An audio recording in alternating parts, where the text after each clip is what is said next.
My daughter-in-law borrowed my wedding ring. A week later, I saw it on eBay. Hi everyone!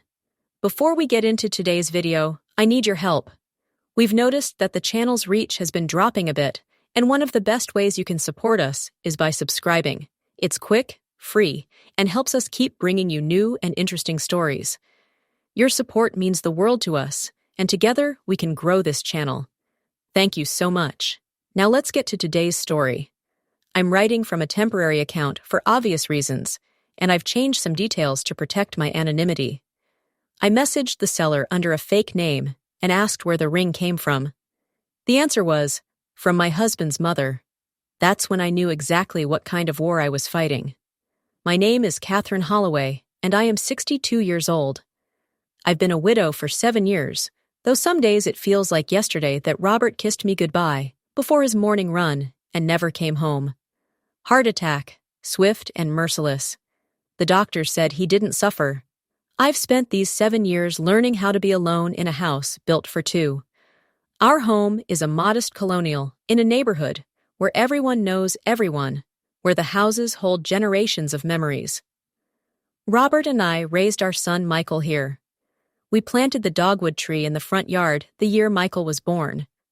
We painted every room together, argued over curtain colors, celebrated every milestone within these walls. I've kept everything exactly as it was. Robert's reading chair by the window, his coffee mug in the cabinet, his slippers by the bed, though I finally moved them to the closet after the first year because seeing them every morning broke something in me. But there was one thing I couldn't bear to keep in plain sight: my wedding ring. Not because I wanted to forget, never that, but because the weight of it on my finger became too heavy after Robert died. Every time I looked down and saw it, I felt the absence of his matching band, buried with him as he'd wanted.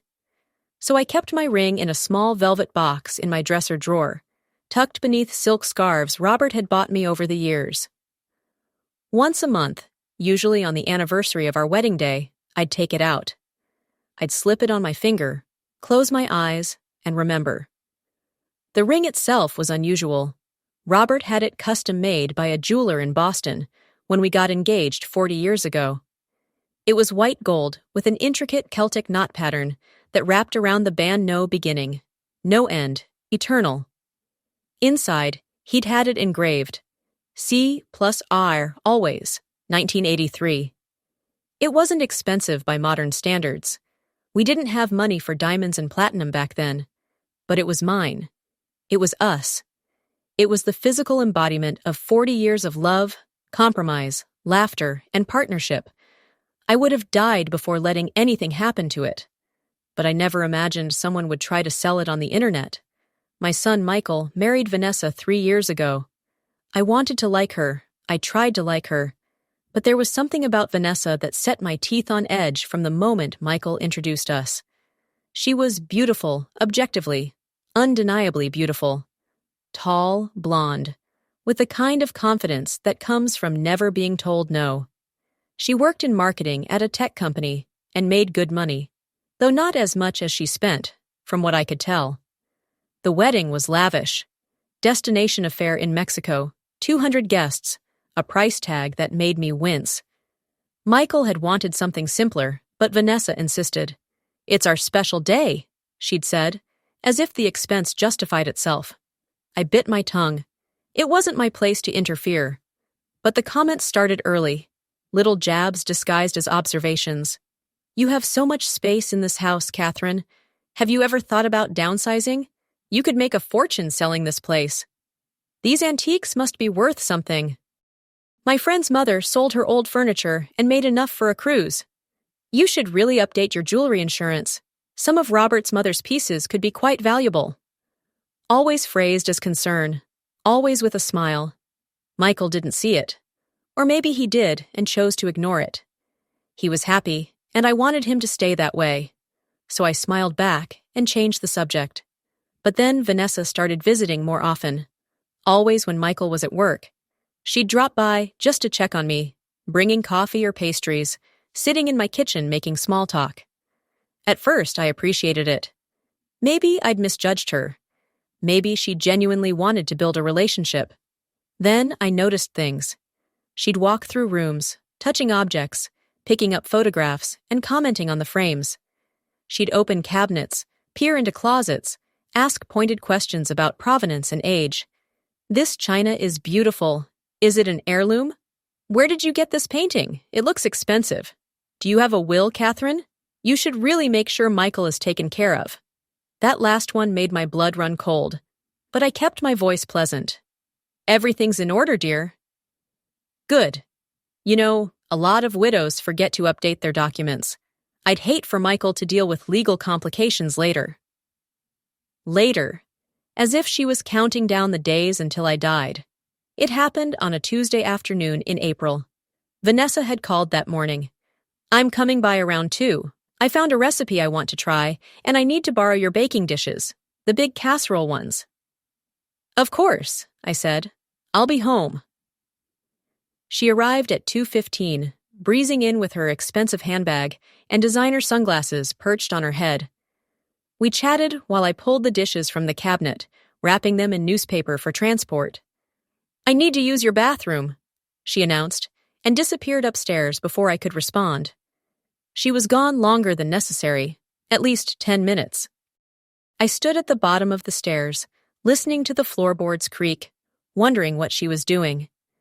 When she came down, her smile was too bright. "Thanks for the dishes. I'll return them next week." She left in a hurry. I didn't think anything of it until that evening, when I went to my dresser to get a scarf. The drawer was slightly open, not much, maybe an inch, but I'm meticulous about closing drawers completely, a habit from childhood. With trembling hands, I pulled it open fully and moved the scarves aside. The velvet box was there, but it was empty. My wedding ring was gone. I called Vanessa immediately. "Did you take my wedding ring?" I asked, my voice shaking despite my efforts to stay calm. "What? No! Why would I?" "It's missing. You were in my bedroom today. You're the only person who's been in my house." A pause. Then, carefully, "Catherine, I didn't take anything. Maybe you moved it and forgot?" That happens sometimes at our age. Our age. As if 62 made me senile. "I know exactly where it was," I said coldly, "and now it's gone." Another pause. Then, a sigh. "Okay, look, I did see it. I was looking for aspirin in your bathroom, and I peeked in your bedroom. The box was open on your dresser. You must have left it out." I tried the ring on for just a second. I was curious about the size. I meant to put it back, but I think I might have put it in my pocket by accident. I was distracted and— "You took my wedding ring." "I borrowed it, by accident. I'll bring it back tomorrow." "Bring it back today." "I can't. I'm at work. Tomorrow, I promise." She hung up before I could respond. I sat on my bed, staring at the empty box, feeling violated in a way I couldn't articulate. She'd been in my room, gone through my things, taken the one object in this house that meant everything to me. And she was lying. I knew she was lying. You don't accidentally pocket a ring and forget about it. Tomorrow came, no Vanessa, no ring.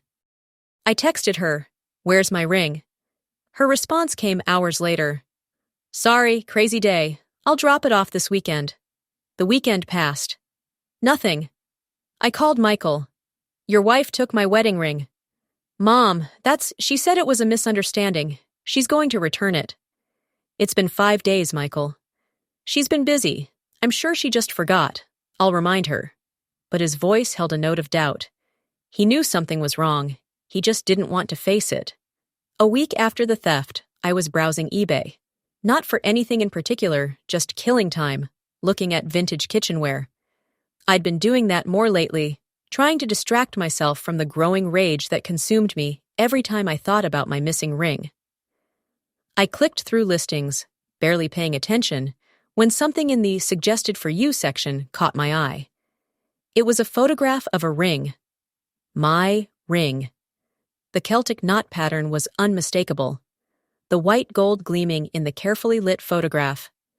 The listing read, "Vintage white gold wedding band, Celtic knot design, size 6. Beautiful vintage wedding ring, custom-made, excellent condition. Unique Celtic design, perfect for someone who loves antique jewelry. Starting bid, $400. Buy it now, $800. My hands shook so badly I almost dropped my laptop. I clicked on the seller's profile. Vanessa Lux Goods. She hadn't even tried to hide it. I took screenshots, every angle of the ring photos, the listing description, her username, the posting date, 4 days ago, just 3 days after she'd taken it from my drawer. Then I scrolled down to the question section. Someone had already asked, "Beautiful ring, where did you get it?" Vanessa's response, posted 2 hours earlier.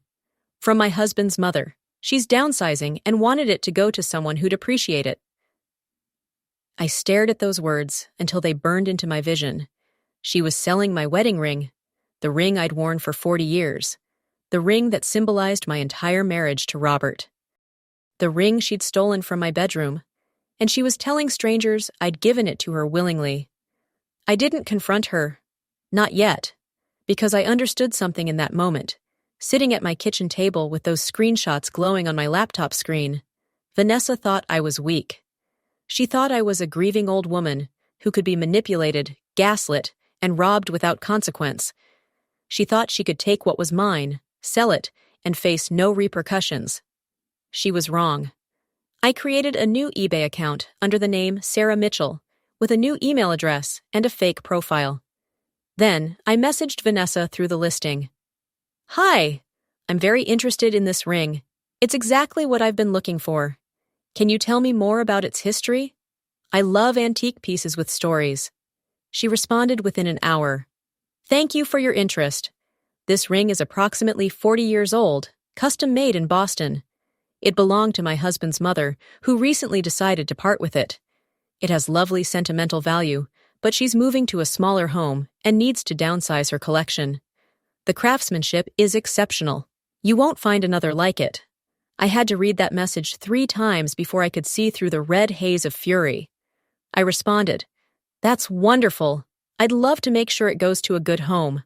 Would you be willing to sell directly instead of through auction? I'd pay your asking price plus shipping." "Of course. I'll send you a PayPal invoice for $800 plus $15 shipping. What's your shipping address?" I gave her a P.O. box address in the next town over, one I'd opened years ago for online shopping. Then I paid the invoice from the Sarah Mitchell PayPal account I'd created using a prepaid debit card. The whole transaction took less than 12 hours. Vanessa never suspected a thing. While I waited for the ring to arrive, I built my case. I called my lawyer, Gregory Morrison, who'd handled Robert's estate and our wills. I explained the situation in detail, clinical and precise. "Do you have proof?" he asked. "Screenshots of the eBay listing, receipts from the purchase, text messages where she admitted to taking it and promised to return it, timestamps proving she listed it for sale instead. That's theft. You could press charges." "I want something more permanent," I said. "I want to make sure she never has access to anything of mine again. I'll draft some documents. Come by my office tomorrow." I also hired a private investigator. Not for Vanessa, I already knew what she'd done. But I wanted to know if there was more. If she'd taken anything else, if this was a pattern. What he found was illuminating. Vanessa had significant credit card debt, over $60,000 across 4 cards. She'd been funding her lifestyle, the designer clothes, the expensive dinners, the luxury vacations she posted about on Instagram with borrowed money. Michael didn't know.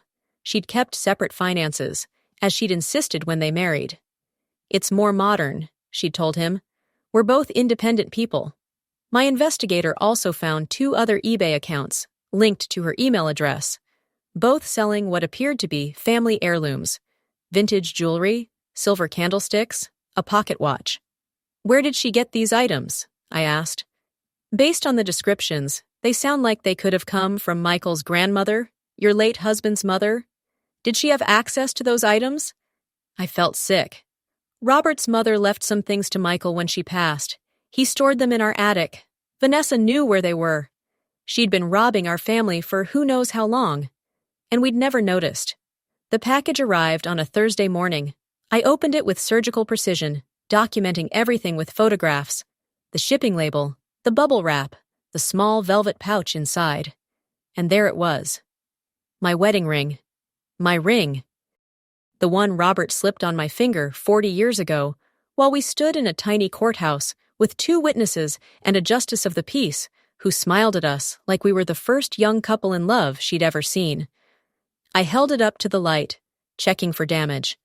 The Celtic knot pattern was intact. The engraving inside C+R. Always, 1983, still clear and precise. She hadn't even bothered to have it cleaned. I slipped it on my finger and felt something settle in my chest. Not peace, not forgiveness, justice. I invited Michael and Vanessa to dinner the following Sunday. A family meal? I said. Nothing special. Just wanted to see them both. I also invited my brother Thomas and his wife Linda, and Gregory Morrison, my lawyer, and Father Patrick from our church, whom I'd known for 30 years. I'm planning to discuss some estate matters, I told them privately. I'd like witnesses. When everyone arrived, Vanessa looked confused by the crowd, but maintained her bright smile. She'd brought Flowers grocery store roses, probably grabbed last minute. How lovely, I said, accepting them with a smile of my own. Please, everyone sit. Dinner's almost ready. We ate roast chicken and vegetables. I'd set the dining room table with Robert's mother's china, the china Vanessa had sold on eBay 2 months ago, which I'd tracked down and purchased back through my investigator. She didn't notice. Over dessert, I cleared my throat. Thank you all for coming. I wanted to have this dinner because I need to discuss something important with my family. Michael looked concerned. Mom, are you okay? Is it your health? My health is fine, dear, but I've been dealing with a theft, and I wanted to address it with everyone present. Vanessa went very still.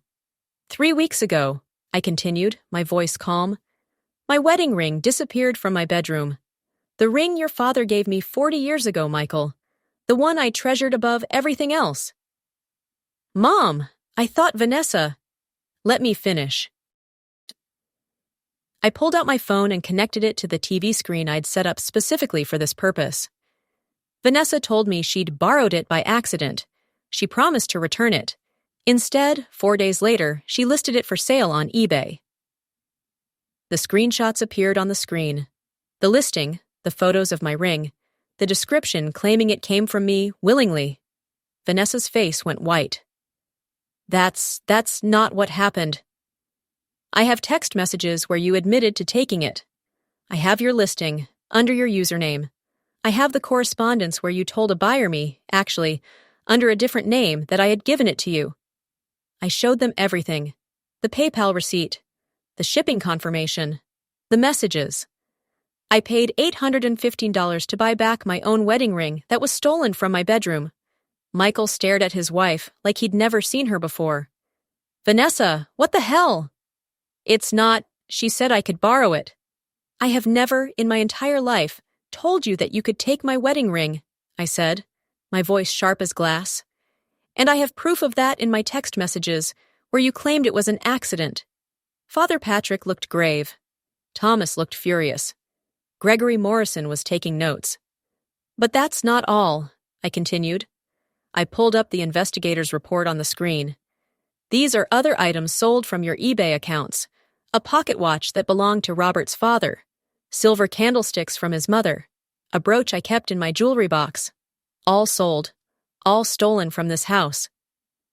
Vanessa tried to lie, then to justify, then finally to cry.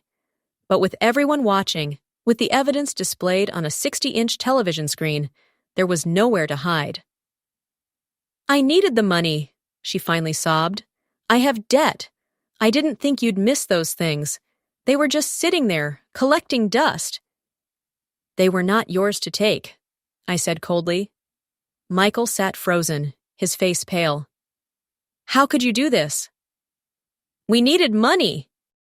You don't make enough to support the lifestyle I'm used to. Then you should have lived within our means. His voice cracked. You stole from my mother. You sold my grandmother's belongings. You sold her wedding ring. I was going to tell you. When? After you sold everything she owned?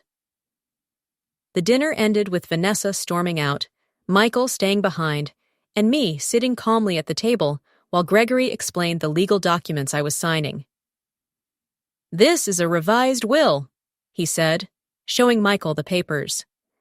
"Everything is now in a trust for your children, when and if you have them. Vanessa is specifically excluded. If you divorce, the trust remains intact. If you stay married, the trust still goes to your children, not to her." "I'm also updating my power of attorney," I added. "Thomas is now my designated representative. Not you, Michael. I love you, but I can't trust your judgment anymore." My son's face crumbled. "Mom, you brought a thief into our family," I said, not unkindly. "You defended her when I told you she'd stolen from me.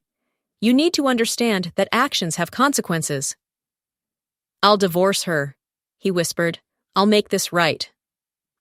"That's your decision. But my decision is made. This house, this property, everything I own, it's protected now. From her and from anyone else who thinks they can take advantage of a widow." Michael filed for divorce 6 weeks later. The proceedings were ugly.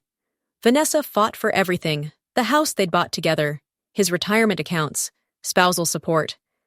But her theft of family heirlooms came up in court, documented and undeniable. The judge was not sympathetic. "Mrs. Holloway," she said, looking at Vanessa over her reading glasses, "you stole from your husband's mother and sold family heirlooms for personal gain. That demonstrates a character issue that this court takes seriously when determining financial settlements."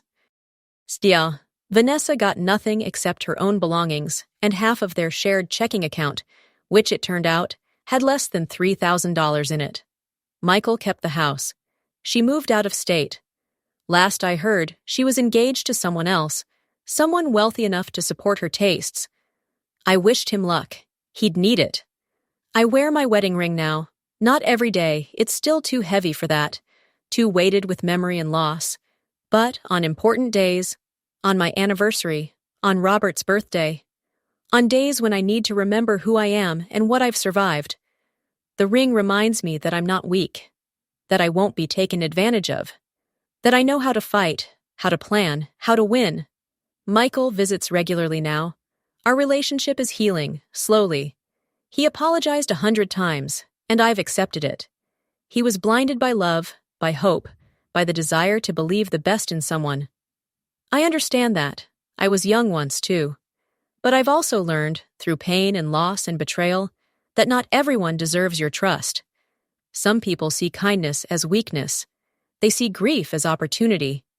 Vanessa saw a widow living in a house full of memories and valuable objects, and she saw a mark. She was wrong. Last month, Michael started dating someone new, a teacher named Rachel, kind-faced and practical, who showed up to our first meeting with a plate of homemade cookies and a genuine smile. "I'm not trying to replace anyone," she told me quietly, while Michael was in the kitchen. "I know how important you are to him. I just want to be someone who makes him happy." I liked her immediately. But I'm also watching, waiting, making sure, because I've learned that you can't be too careful, that trust is earned, not given. That family doesn't mean you have to accept abuse or theft or betrayal. I've updated my security system. I've cataloged every valuable item in my house with photographs and descriptions. I've made copies of all important documents and stored them with Gregory. I've protected what's mine. And every time I look at my wedding ring, safe on my finger where it belongs, I remember, I won. Not because I got revenge, though there was satisfaction in watching Vanessa's face when she realized she'd been caught, but because I refused to be a victim. Robert would have been proud of that. He always said I was tougher than I looked, stronger than I believed. "You're a fighter, Catherine," he told me once, after I'd negotiated a better price on our first house. "Don't ever let anyone tell you otherwise." I didn't let Vanessa tell me otherwise. And I never will again. Sometimes people ask me if I regret how I handled things, if I think I was too harsh, too calculated, too cold. I tell them the truth. No, because theft is not a minor crime. It's not a misunderstanding or a mistake. It's a violation of trust, of safety, of family. Vanessa didn't just take my ring. She took my peace of mind. She made me doubt my own memory when I confronted her. She tried to gaslight me into believing I was confused, senile, mistaken. She tried to steal my dignity along with my property. But I'm 62 years old. I've survived loss, grief, loneliness, and heartbreak. I've raised a son, buried a husband, and learned how to stand on my own. I'm not weak. I'm not confused. I'm not a mark. I'm Catherine Holloway, and I don't forgive theft. My wedding ring sits in its velvet box most days now, safe in my dresser drawer. But sometimes, on quiet evenings, I take it out. I slip it on my finger. I remember Robert and our 40 years together. And I smile, knowing that what we built, our love, our life, our family, couldn't be stolen by someone like Vanessa, no matter how hard she tried. Some things are simply priceless, and I'll protect them until my last breath.